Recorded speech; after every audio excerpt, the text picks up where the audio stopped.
हाँ, model answer पे तो हमेशा विवाद रहा है। क्वेश्चंस पे कई तरीके के डेटा छात्र उपलब्ध कराते रहते हैं पीएससी को भी, और पीएससी भी अपनी कभी-कभी चीज़ों को लेकर उलझा रहता है कई प्रश्नों में। इस वर्ष भी कुछ ऐसे प्रश्न आपको देखने को मिल सकते हैं।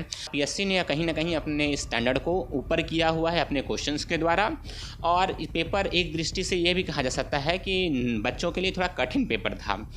और बात की जाए अगर सीसेट के पेपर के, जो पेपर नंबर 2 होता है, तो वो पेपर में जो मैथ्स और रीजनिंग के क्वेश्चन थे वो काफ़ी टफ लेवल के थे, और जो लैंग्वेज इसमें है हिंदी लैंग्वेज और छत्तीसगढ़ी लैंग्वेज, उसके क्वेश्चंस बढ़िया थे। नमस्कार, न्यूज़ 18 में आपका स्वागत है। मैं हूं आपके साथ भूपेश कुमार साहू।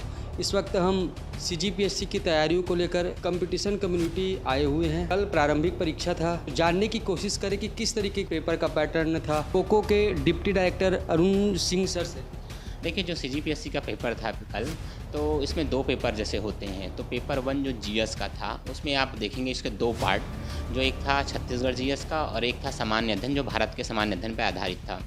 तो अगर हम छत्तीसगढ़ जीएस पे देखते हैं तो इसमें बहुत बेसिक क्वेश्चंस पूछे गए थे और अच्छे से पूछे गए थे। जैसे कि सरकार द्वारा चलाई जा रही योजनाओं पर फोकस किया गया था, मुख्यमंत्री जी जो कार्य कर रहे हैं उस पे काफ़ी क्वेश्चन किए गए थे, और नवीन घटनाक्रम जो हो रहे हैं उन पे क्वेश्चंस ज़्यादा पूछे गए थे।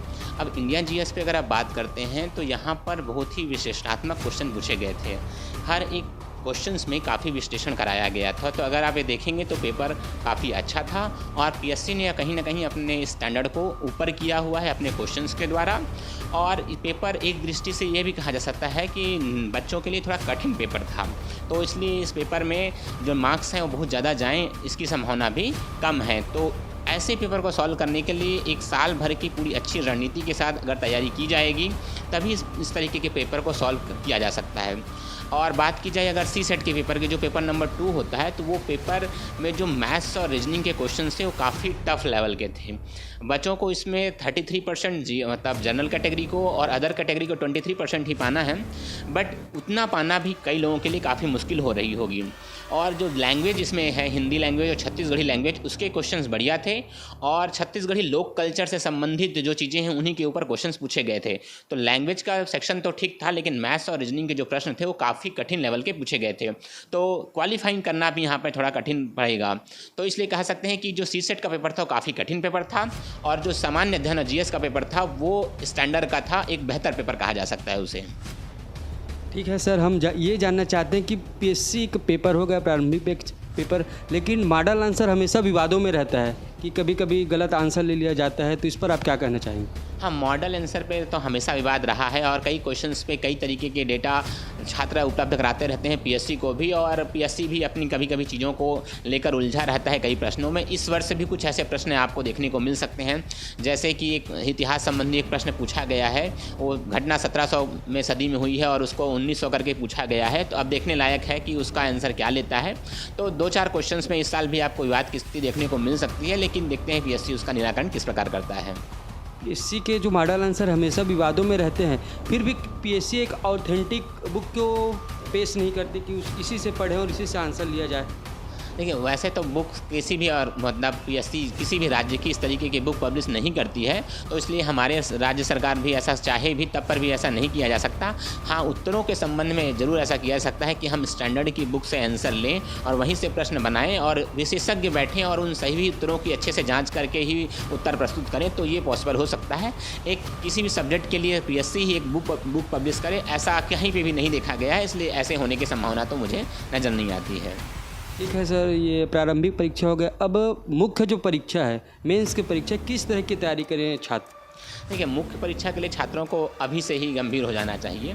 कुछ छात्र पहले से भी तैयारी कर रहे होंगे, और जो पहले से तैयारी कर रहे हैं उनके लिए राह जो है आसान होगी।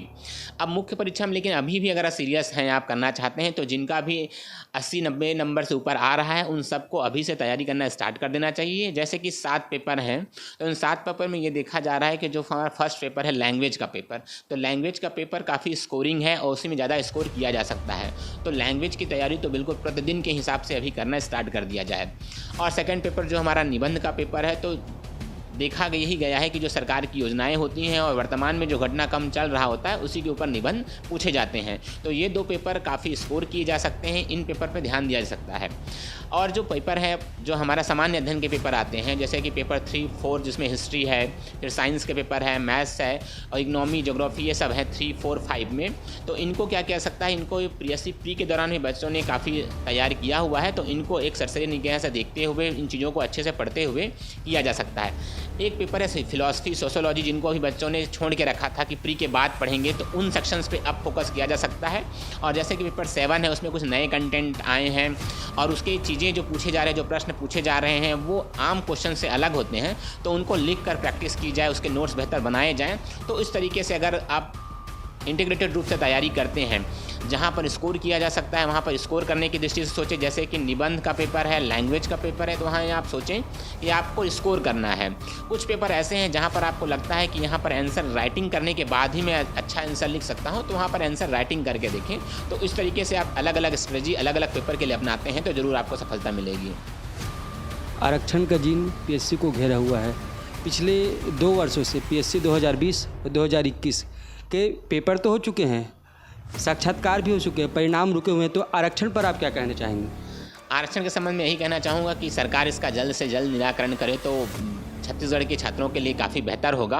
हाँ, हमें भी लग रहा है और कि ये आरक्षण के जो है उसमें बेरोजगार छात्र पिसता जा रहा है और अगर इसका जल्द निराकरण नहीं निकला तो छात्र बहुत ज़्यादा परेशान हो जाएंगे। पिछला वर्ष का रिजल्ट भी अब तक नहीं दे पाए हैं और जब तक इसका निराकरण नहीं होगा तब तक सीजीपीएससी अपना इस प्री का रिजल्ट भी नहीं दे पाएगा। तो ये देखने लायक चीज़ होगी कि सरकार इसका निराकरण कब तक करती है और हम उम्मीद करते हैं कि सरकार से, और आग्रह भी हमारा रहेगा कि सरकार इसका जल्दी निराकरण करे।